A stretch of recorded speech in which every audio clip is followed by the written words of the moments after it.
শেখ হাসিনা যখন পালিয়ে গেলেন এবারে বধূ বরণের মতো বরণ করলেন ভারতীয় শাসক গোষ্ঠী। তারপরে কি হচ্ছে আমরা জানি না। তবে গতকালকের ভারতের প্রতিরক্ষা মন্ত্রীর ভারতের বিভিন্ন কমান্ডারদের সাথে যে বৈঠক, এই বৈঠকের বিষয়ে আমি কালকেও বলেছি, এটা উদ্বেগজনক, এটা উস্কানি কিনা এটা জনমনে প্রশ্ন দেখা দিয়েছে। আপনারা কি নববধূকে সান্ত্বনা দেওয়ার জন্য, তার যে জমিদারি পুনরুদ্ধারের জন্য কোনো কাজ করছেন? তাহলে প্রতিরক্ষা মন্ত্রী এভাবে কথা বলছেন কেন? সেখানে বলেছেন ইউক্রেন রাশিয়া যে যুদ্ধ চলছে, হামাস ইসরায়েলের যুদ্ধ চলছে, এটা চলছে, কিন্তু বাংলাদেশে কি চলছে? বাংলাদেশের সকল মানুষ এক দানবকে তাড়িয়ে মুক্ত বাতাস, মুক্ত নিঃশ্বাস নিয়ে আজকে চলাফেরা করছে। আমি ডানে বামে কোথাও আমি গ্রেপ্তার হতে পারি, আমি গুম হতে পারি। এই শঙ্কা থেকে আজকে যে শান্তির এবং স্থিতির যে পরিবেশ হয়েছে, আপনারা কি সেইটাকে পছন্দ করছেন না?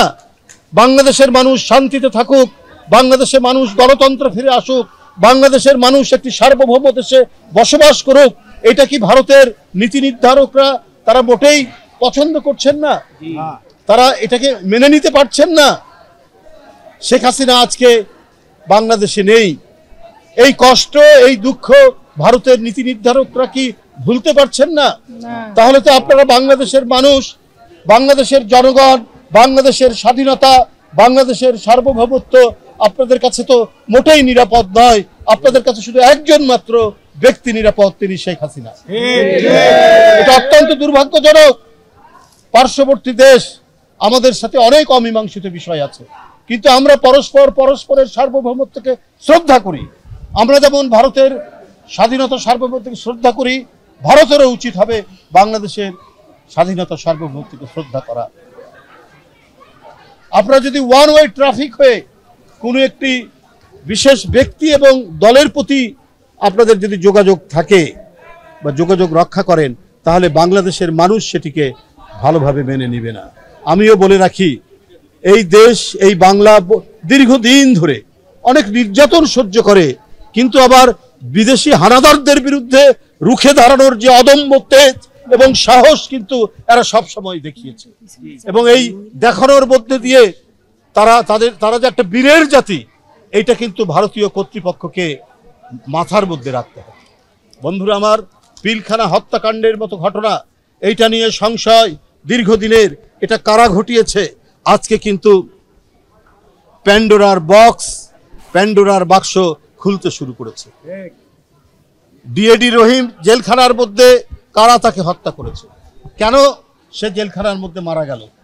সেই সময়ের যে জেলখানার যে আইজি প্রিজন ছিলেন সেই সময়, আজকের তত্ত্বাবধায়ক সরকারের উচিত তাদেরকে খুঁজে বের করে তাদের কাছ থেকে জানা যে ডিএডি রহিম অনেক কিছুই হয়তো জানতো, কিন্তু তাকে জেলখানার মধ্যে, কারাগারের মধ্যে মেরে ফেলে।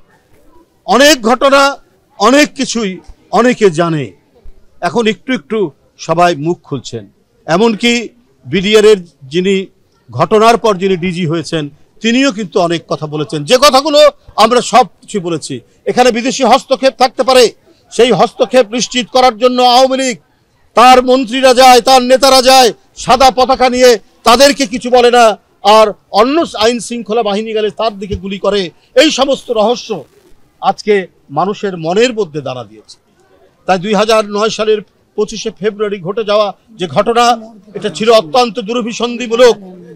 এইটা বাংলাদেশের নিরাপত্তাকে বিঘ্নিত করার জন্য কোনো আন্তর্জাতিক ষড়যন্ত্র।